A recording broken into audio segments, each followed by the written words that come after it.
Well, Charlie, it's been a ridiculous session. We're probably the first people on the whole planet to assemble all 7 so far, and not only assemble them but open them as well, which has been Lord, isn't it? Life's hard. It's been obscene, to be honest. Yeah. It's been a real great. It's been a privilege. And also a real, a treat as well. Because I'm not sure if you're the same, but I was maybe quite sceptical about the quality of the whiskey that was likely. Well, I tell you what, I was very relieved that they were, at least they're all different. Do you know? Yes, that was the rather first than just see one single expression, because it's very difficult to.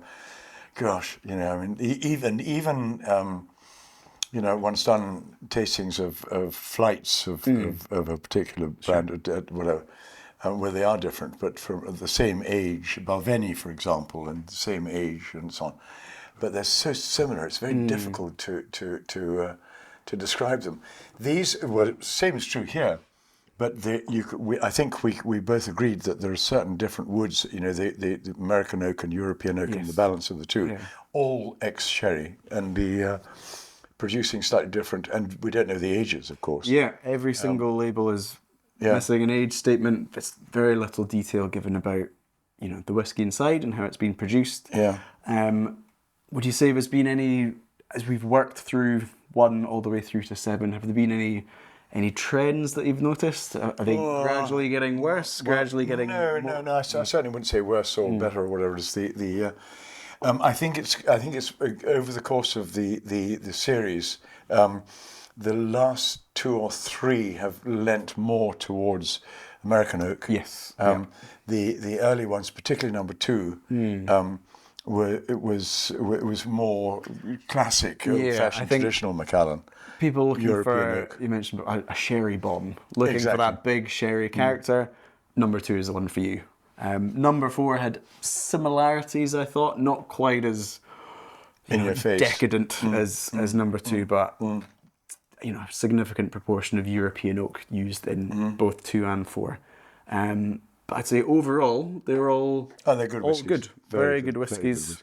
I think for most you said you'd be confident you could pick them out of a blind lineup as I think that's right. I think I could.